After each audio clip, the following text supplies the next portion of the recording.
یا ایھا الذین آمنوا اذکروا اللہ ذکرا کثیرا، اے ایمان والو اپنے رب کا کثرت سے ذکر کرو۔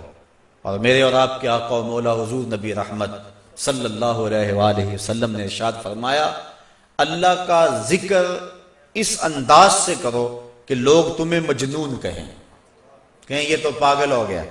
بلکہ ایک روایت امام طبرانی نے بیان فرمائی ہے کہ اللہ کا ذکر اس طرح کرو کہ منافق تمہیں تانا دیں کہ ریاکاری کر رہے ہو، اس انداز کے ساتھ تم اس کا ذکر کرو۔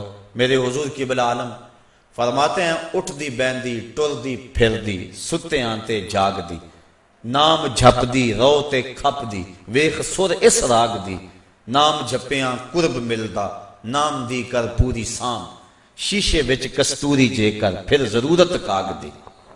تیرے تو سب کچھ اندر ہی رکھا ہوا ہے، تو ذرا غور تو کر، تفکر تو کر، ذرا اس کو آواز تو دیکھ کے دیکھ۔ تیرے من سے آوازیں نہ آئیں تو کہنا اندر بوٹی مشک مچایا اتے جان پھلن تے آئی ہو۔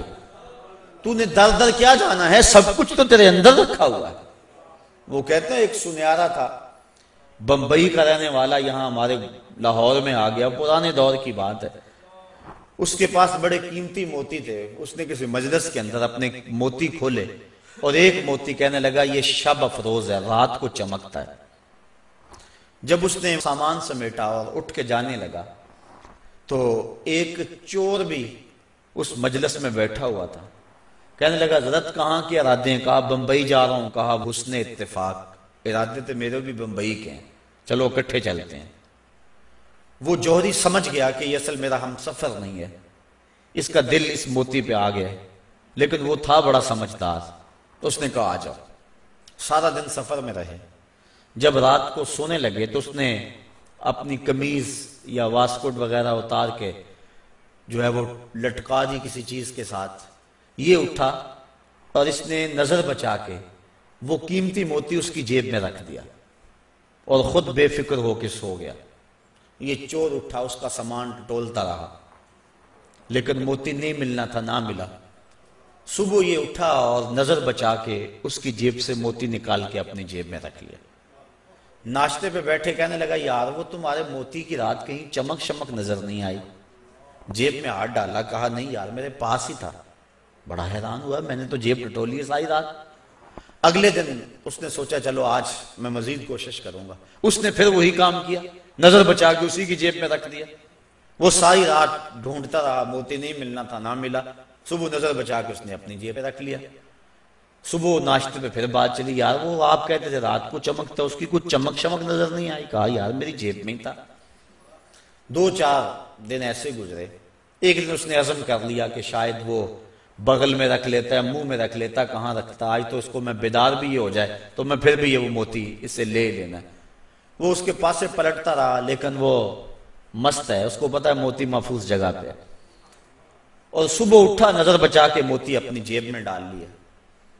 اس نے پھر بات کی، اس نے کہا کہ یار وہ میرے پاس ہی تھا۔ اس نے کہا میں آج سچی بات بتاؤں، میں تیرا ساتھی نہیں تھا، میں تو تھا چور، میں تو چور تھا، اس موتی کی غرض میں تیرے ساتھ ہو لیا تھا، لیکن آپ تو میرے بھی استاد نکلے، میں نے بڑی محنت کی، مجھے 3 دن ہو گئے موتی نہیں ملا، میں آپ کو استاد مانا، آپ مجھے بتائیں کہ موتی آپ رکھتے کہاں تھے؟ اس نے کہا میاں تو اوروں کی جیب میں ٹٹولتا رہا، کبھی اپنی جیب میں بھی تو ہاتھ ڈال دیا ہوتا، نہ مسجد وچ نہ مندر وچ، لب یار نو اپنے اندر وچ، سب کچھ تو تیرے اندر ہے، تو اوروں کی جیب میں ٹٹولتا رہا۔ سلطان وہ فرماتے ہیں نہ کر منت تو خواج خضر دی، تیرے اندر آب حیاتی ہو۔ اور کبھی فرماتے ہیں وچے ہی بیڑے وچے ہی چیڑے وچے ہی ونج مہانے ہو، 14 طبق دلے دے اندر تمبو وانگو تانے ہو، سب کچھ تو تیرے اندر ہے۔ اور اقبال کہتا ہے خود ہی کا نشیمن تیرے دل میں ہے، فلک جس طرح آنکھ کے تل میں ہے، یہ سب کچھ تو انسان کے اندر رکھا ہوا ہے، بس تھوڑی سی توجہ کرنے کی دیر ہے۔ دل کی تختی پہ اس کا نام لکھا ہوا ہے، اور دل تو ٹھکانہ ہی اس کا ہے، دل تو بنایا ہی اس لیے ہے کہ یہ اللہ کا عرش بنے۔ اور وہ فرماتا ہے کہ میں زمین و آسمان میں کہیں نہیں سماتا، مجھے ڈھونڈنا ہو تو مومن کے دل میں تلاش کرو۔ دلوں کے اندر اس کے ڈیرے اور اس کے بسیرے ہیں، تو اس کا ذکر کر کے دل جلا پاتا ہے، دل تسکین پاتا ہے، دل میں روشنی ہوتی ہے۔ تو ہمارا مزاج یہ ہونا چاہیے کہ اٹھتے بیٹھتے چلتے پھرتے اس کے ذکر کو ہم حرز جاں بنا لیں۔